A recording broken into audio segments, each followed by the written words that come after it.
Welcome to Sacred Magic. Violet is on a quest to bring sacredness back into our everyday experiences. Anyone can have an extraordinary life when they are able to tap into their sacred magic within. Violet and her guests will be sharing their divine passions, inspirations, and stories of connecting with their sacred magic. We are so happy you have joined us today. Let's get started with your host, the magical creator of Discover Your Spiritual Gifts, Violet Rayne.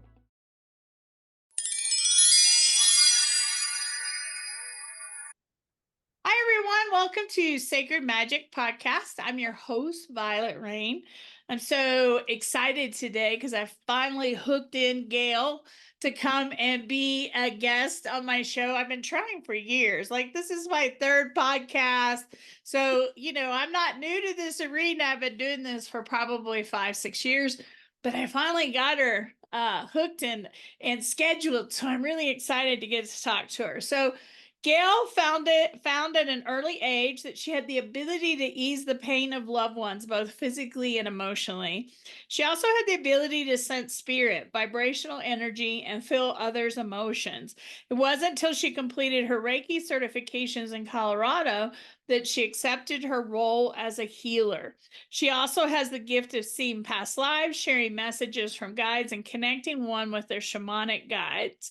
She works with bear medicine and other indigenous medicines to help people to heal their emotional, mental, spiritual bodies and to help heal their physical bodies. I love Miss Gayle. I go to her shop and I always get in trouble because I buy lots and lots of things at her shop, and I have my own shop, but I like to go to her shop as well. So, Gayle, I'm so excited to have you on the show. Thank you for joining me today. I'm excited to be here. It is a long time coming. It has been. I mean, I really, the first time I kind of connected with Gayle, she has a meetup group. She does lots of classes, and she does a class called Shamanic Reiki. And I was really interested, so I had reached out to talk to her about it. Of course, I've never gotten there to take it. But back in the early days, in the very, very beginning, I really kind of thought, wow, that's really cool, and kind of connected with that. So, share with me, your passions of what you do and kind of your journey to do what you do today. Well, that's an interesting one. I always tell people I was born this way. So there were many things that I experienced as a child, but I thought everybody did, including like sensing the energies and seeing spirits. A lot of them would come to me in my dream, especially family members who passed. And so my parents would say, "Oh, it's just a dream," or I'd say, "Mommy, there's a ghost in that room." She says, "Don't go in there." So we never really did anything to address it. And I think that's part of the culture too. Like growing up in Hawaii and coming from, Japanese families too. It's just the little things we don't talk about. But over the years, there are things that I experienced and I just didn't say much. So it really was when I met people in Hawaii, we're talking about more the understanding about the energies and the different frequencies, that I was like, oh, so I'm actually not crazy. There are others who experience this. Okay, you know. And so I went through that of experimenting to understand the energies. My hands would always get hot. So it was like my dad would say, like, put your little radiator hands, wherever his injuries were. That's kind of how it started. But I always was a person who, I guess, nurturer is what I would say, and I wanted people to feel better and happy. So I think that's kind of how it naturally progressed, that I loved doing the healer's work. So it wasn't until my formal training with Marnie Vincolisi, who is my Reiki master teacher, that she helped me to realize the gifts I did have, and that it's okay you talk about it. It's okay to share it. And then so it started from me being a healer to now I assist others heal themselves. And so that's been a big transition for me to understand that, because I can't keep giving all of me. That's not what the healer is supposed to do, especially these days. The indigenous beliefs, yes, the healer or the shaman or kahuna, as we call them in Hawaii, they would give of them. But what I've learned is that many amazing healers, or medicine man, medicine woman, or whatever you want to call them, they have a lot of health issues. And what I found is that they were taught, and I guess I was taught the same thing, use what our gifts is from ourselves, give it to people, and take what they have, put into us, and then release. And I'm going, why do I want to do that? Can't I just, like, like, oh, here, and throw it away? So I was taught about sharing, removing, and sending it down to Mama Earth, letting her transmute it, transform it, and then send it back up as healing, light, and love. So that was a really big epiphany for me. And it kind of went from there. So I didn't, then I said, I'm not a reader, I'm a healer. Or I'm not a psychic, I'm a healer. They said, are you psychic? No, I'm gifted. All this. And it took me many years to finally say that I am a shaman, because of the stigma related to, you need to be trained traditionally. You need to go through these years and years, or maybe even decades of experience. But through people that I know who are shamans, who've been trained, they're like, you already are. And I said, but I'm Japanese from Hawaii, and they said, in this lifetime. So that's really how I progressed from the natural born gifts to understand, going through trainings and understanding different modalities that I've gone through, and then finding the one that really connected with me. And the reason I say I work with bear medicine, because our mutual friend, Garrett Duncan, he told me one day, he said, he's one of my mentors, you work with bear. And I looked at him going, we don't have bears in Hawaii. So it's like, I'm so stuck in the current, right? Um, so, he talked to me about it and explained it. And so I'm thinking the big, ferocious, powerful bear, the symbolism you see in the artwork too, they're roaring and everything. But as I received my connection, or my initiation, I realized what it was is that I'm the mama bear, just like you. We're the mama bears, and do not mess with the mama bears. And that's really where it came from. So the healing part of it, the herbalism, all of those things made sense, because that's what I was drawn to. And that's really how the shamanic side folded in to what I do. Well, I love So, that. I love, because we're both healers, right? And one of the big things that I talk about with my students is healing's not about giving your energy. It's about just being a vessel to be guided and let it flow, let the healing flow through you, but not take from your energy. Because I agree with you. I don't think we're meant to make ourselves sick and ill and pull all that in. And a lot of people pull it in and then transmute it. And I don't think that's what we're supposed to do. I think we're supposed to hold space and be guided along to help others heal. I love the fact that you teach others how to heal themselves, because I think we all have a responsibility in our own life to be accountable for who we are and our own healing. And if we're not participating in the process, if we're not part of it, right, we can heal somebody every day, but if they don't do their own work within that process, it's really not going to do them any good long term, because there is a piece of this that we have to be responsible for ourselves. So talk about how you work with people for them to be able to understand that it's important for them to heal themselves. so I explained to them, which is kind of what the foundations with Reiki too, is that a person cannot be healed if they don't want to be. So up here, they said, yes, yes, I want to be healed. I want to get rid of this.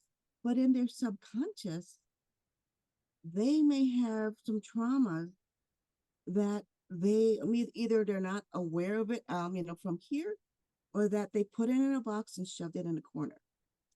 So another part of my gift as I transitioned through the healer's role was I would receive messages. And it took me a while to be able to tell people, because I said, I don't want to say anything because they might think I'm crazy. It's like that stigma, right? But what I learned is things would just pop in my head, and I'll say like, "What happened when you were 9?" I may not see the whole picture, but I'm seeing or hearing. Ask what happened at the age of 9. And so then they would start to talk about it, and I'll say, that's the root cause. And so, it was like, oh, or I'll say, someone has an addiction. When did this start?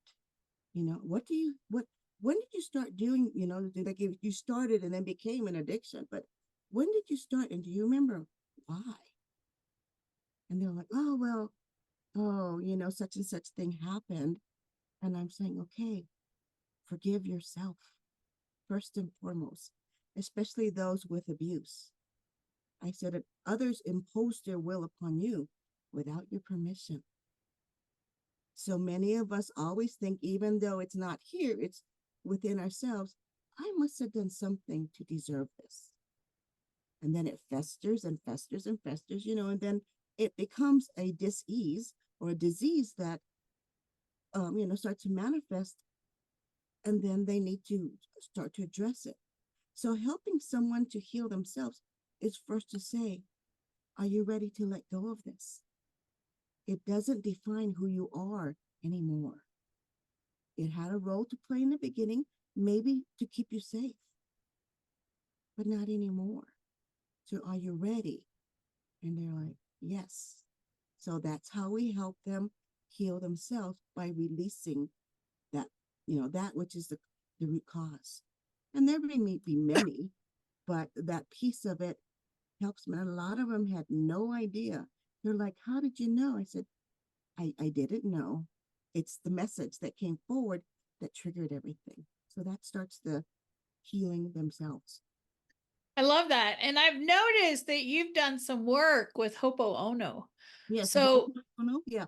so talk to us, because I think forgiveness is a big topic all by itself, because we think if we forgive that we've accepted what's happened to us, or that that person was okay. Talk to us about forgiveness and Ho'oponopono, because I'm not sure everybody understands that process.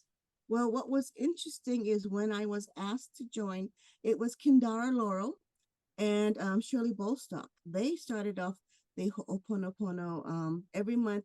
I think it was the second Wednesday of every month. They would have a group together and go through the prayer. So it's a Hawaiian prayer that I had no idea about. I grew up in Hawaii. I said, I don't even know what that is. So what I found out as I researched it further is that it was more of a family healing process. It's like, everybody get in the room. You're not going to be able to leave until you can ask for forgiveness for whatever, that took place.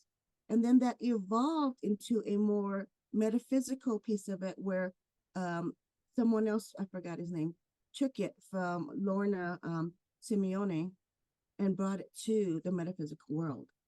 So it's about asking for forgiveness. So I love you. I'm sorry. Please forgive me. And thank you. So what we're doing is, if there's anything that you feel you may have caused someone a problem, you're asking for forgiveness. But I take that a step further and say, ask for forgiveness of yourself. And that is one of the deeper ones, because we don't realize how much we take on and put the burdens in ourselves. And we don't ask to forgive ourselves. Like I'll say, okay, like when I was diagnosed with type 2 diabetes, I wanted to apologize to my body, going, I'm so sorry. I really wasn't taking care of myself. And so now I'm asking for forgiveness. So that is also part of the healing.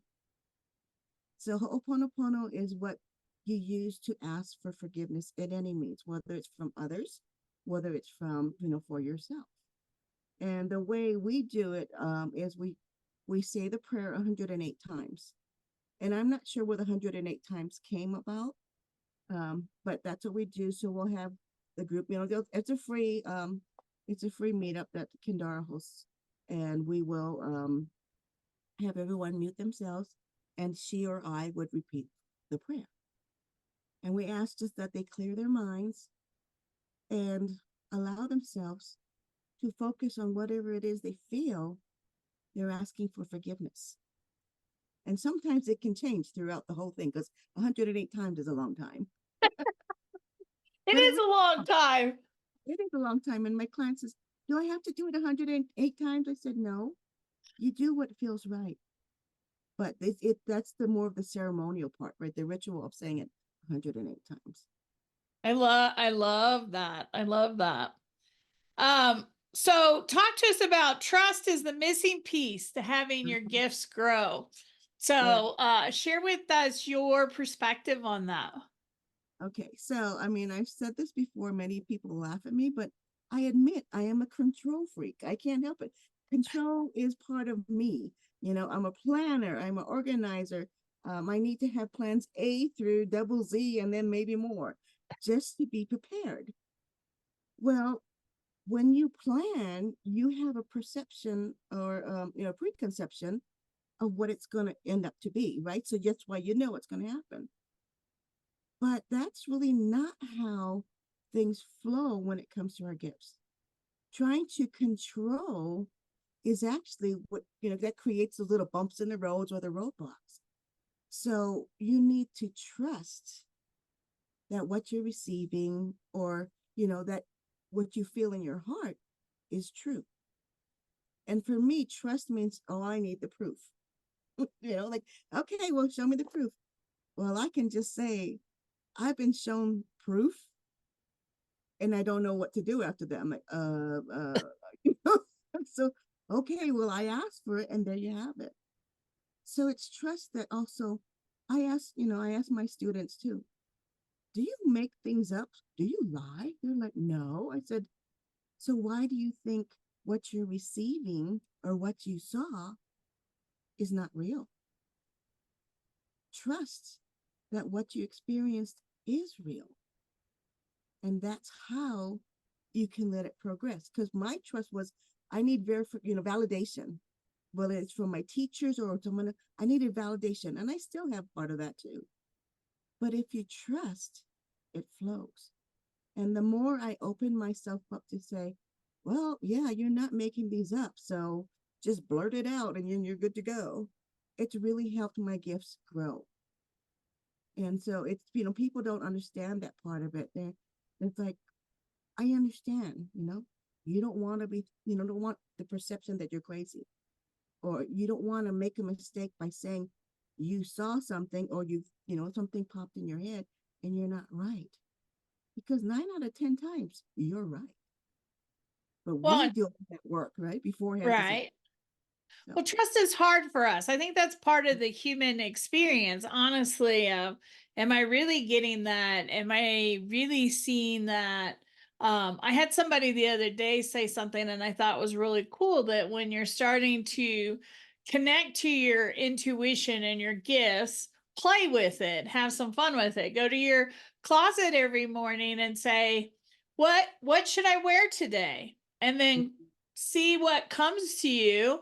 And then do that, because it doesn't matter whether you're right or wrong in that aspect. And it's a fun way to kind of play with spirit so that you can start to trust those gut instincts and then notice what shifts or changes for you that day because of wearing that outfit or that color or leaning into that, and then start building some of that trust. Trust can be hard. Trust, even for me, as long as I've been doing this, and I've been doing this all my life too, sometimes I need confirmation. I'm kind of like, Gayle, is that really what I'm supposed to be doing? Is that really the direction I'm supposed to go? And so I will go and sit with somebody else and not give them a whole lot of information. And I'm sure my guides at times are banging their head on the wall because they're like, we have told her like 10 times. We've given her this message 10 times, not once, but 10 times. And she's still trying to find a way to confirm it. I'm sure, like a parent telling a child 10 times, it's like, we've had this conversation. This is not a new conversation. So why are we having this again? Well, I just think that's part of it. And Gayle's right. 9 times out of 10, you're absolutely right. And I know with the work that I do, when I give a message and somebody goes, nope, nope, that doesn't resonate with me. That's not for me. And I go, I'm just going to give that to you with love and grace. Just take that and leave. And then never, it doesn't surprise me that a day or two later they come back and say, you know, that message you gave me? Yes. I understand now what that was about, or yeah, that's good. That happened to me, or yeah, you were absolutely right, right? You just can't get uptight with it. You just got to go, I'm just going to give that to you. I'm going to let that sit with you, and I'm going to go on to something else.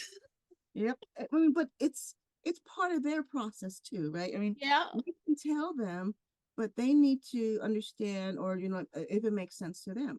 It's like I tell people, because I do the same thing. I don't ask.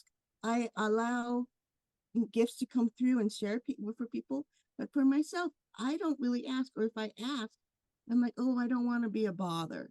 But sometimes when people ask for assistance or guidance or connecting with their guides, they don't quite believe it's going to happen. So again, the trust factor comes in. Trust that it will, but release the preconceptions of what it's going to be like. And then you will receive it. And they're looking at me like, really? I said, trust me. Remember the control freak here? I can tell you that we got to do that. Well, you have to trust, because that's the missing piece. You can go to all the classes you want, go through all the systems, have all the readings you want. But if you don't really believe or trust that you're worthy of receiving it, you kind of put the block there, say, nope, not going to happen. And so that's why trust is so important. Yet many people say, well, trust is earned. I agree. But do you realize that you're worthy of rewards? So you've earned it to receive the rewards. So trust that it's going to happen.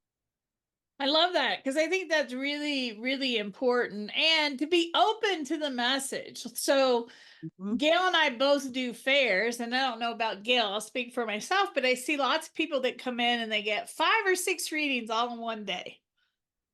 Yes. Right? Yes. They go from one person to the next and they're just getting all these readings. We have to be open to the message. And I think sometimes it's going, okay, I'm just going to sit with this for a while, versus, nope, that's not for me. That's not my message. So I'm going to go to the next person and see what they're going to give me. Nope, don't like that message. Next Right. person.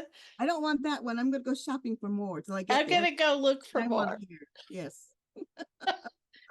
You got to be open to what spirit wants to say to you. And it's, I try to give very uplifting, inspiring, positive messages, but there are times in our lives when there's pain or blocks or challenges, and that just means that they're shifting you to something else. And it may be difficult in that moment, but there's real purpose. If everything was perfect and wonderful all the time, we wouldn't grow, we wouldn't evolve, we wouldn't learn, we wouldn't have all these beautiful experiences and blessings that we have. We wouldn't even notice blessings because they'd be happening all the time. Right? So I think some of this is part of our human experience.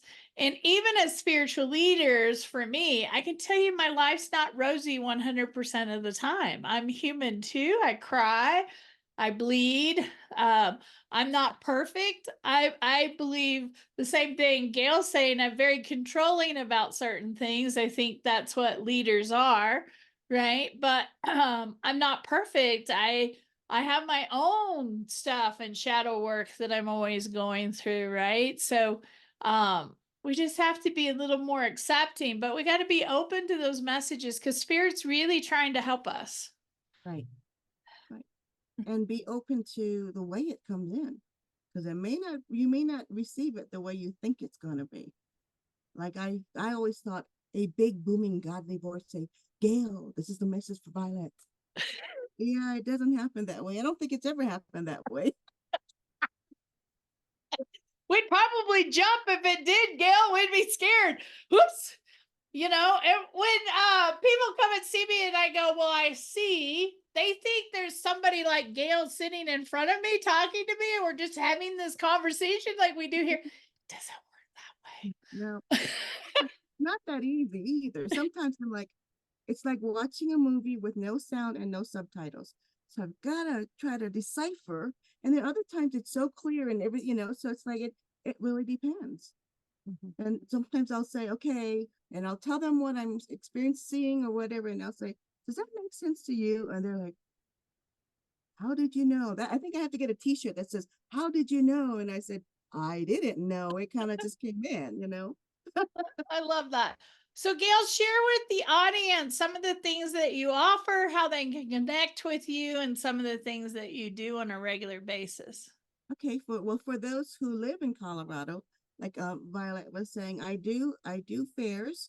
I have the Sacred Way Fair, and we're actually on July 20th. We're moving to a new location at the Hilton Garden Inn in Arvada. So that's the new thing. So I was just telling Violet before we came online. I work out of the St. Andrew Lutheran Church in Arvada. And people say, you work out of a church? Well, like many churches, they're shutting down or they're losing the parishioners. So to help the church stay open, they took their Sunday school class area and made it into a healing arts center. So I would have my office is there for now until mid-July that I'm moving to a new location. But so I do see people in person. I do healing sessions or I do readings. And I teach classes. And I do different types of gatherings. So last year was my first year. I was, because these are one of those things that you got the guidance. I've been telling you for so long, Gayle, when are you going to do it? I had my first healing for the healers retreat, and it turned out amazing. So that's one that it's more like, okay, healers, we all know we put ourselves last. So when you come to this retreat, you don't do any healing, you receive, because you need to recharge yourself. So that's the kind of events that I do. I also do, for those who are not in Colorado, I do online sessions. And, it could be, I like to say, can you be open about it? Because I don't know who wants to pop in. So, it may be a channeled message. It may be, something that they ask a question and I got an idea, or it may help them connect with their spirit guides or any of their guides that comes forward. So I'm pretty much flexible to what comes in. And I've had some clients, because I don't say I'm a medium, but I can sense, those who crossed. I even do house clearings, or we call it house healings. We can do it remotely or in person. But when whoever wants to come through, who has a message for the individual that I'm working with, I ask them to be open. Because some of them, they're like, oh, it's my father. I do not want to talk to him because he's on the other side. I said, okay, that's fine. And so we don't do it, but I know he's there, right? Even in person. And one client, it was funny because she's like, didn't have a good relationship, and she did not want to hear from him. So as I'm working, doing my healing session, my printer all of a sudden starts to make all these noises. And I looked at her and I said, was your father curious about how things work? She goes, yes. I said, could you tell him, stop messing with my printer? And then she goes, okay, Dad, what do you want to say? So it opened it up, opened up. Another person said it was his great aunt. And I'm like, I don't know. I'm just telling you, because I never met her. I said, neither did I. I'm just giving you the message. And he was kind of upset because he didn't even know who that person was. So I stopped and I said, what about the message that she had for you? Did it make sense? Did it resonate? He goes, yes. I said, well, then get over whose soul you in. Just take the message. Right. So that's kind of things that I do. But I really like to empower others on their path. So when I get what is my purpose? I say, what do you want it to be? Well, aren't you supposed to tell me? I said, no, it's not my decision to tell you what your purpose is. What brings you joy? Oh, well, I said, what you find, what brings you joy is generally what your purpose is. And so that's the kind of things that I do. And of course I do Reiki certification, but mine is Reiki with a shamanic twist because I don't know how to separate the two. And so I do my the Reiki teaching. You get everything that you would receive in any other trainings, but I add on the shamanic piece of it, including how to do extractions or how to connect with the guides or doing the getting into the body to try to figure out what it is that may be the root cause of things. So it's a little bit it's like Reiki plus. I love that. Yep. I love that. So they can, you can be online or in person. And even if they live in Colorado, if they want to do an online one, I can do that too. Very cool. Well, thank you so much for taking time to chat with me today. You're Maybe welcome. again in the future, I'll get you back. I'll try to be more available this time. Well, I love that. No, I really appreciate you taking the time to chat. I was excited to see that you were on the schedule and that I'd get to chat with you. I always love seeing you. So thank Same you for here. all the work that you do in the community, because I think it's really, really important. And so you're a blessing to those that know you. So Oh, appreciate thank you. And the same to you, Violet. All the, we're kind of like on the different ends of the towns, and it makes it good that there are places that people can go to that's closer to where they live. Yeah. So I'm more up north and you're more up south, but that's good. But then we're not only in person, we've often, so what you're doing is amazing because things need to be shared, and this is one of the best ways. I I think agree. I absolutely agree. Thank you for those watching today. I so appreciate it. I hope you'll like, comment, and follow us on your favorite channels, whether that be the podcast streams or on our video channel where you can watch our conversation. I do hope you'll comment, like, and follow us. So have a magical, sacred week. And thank you so much for listening. And we hope to see you very soon.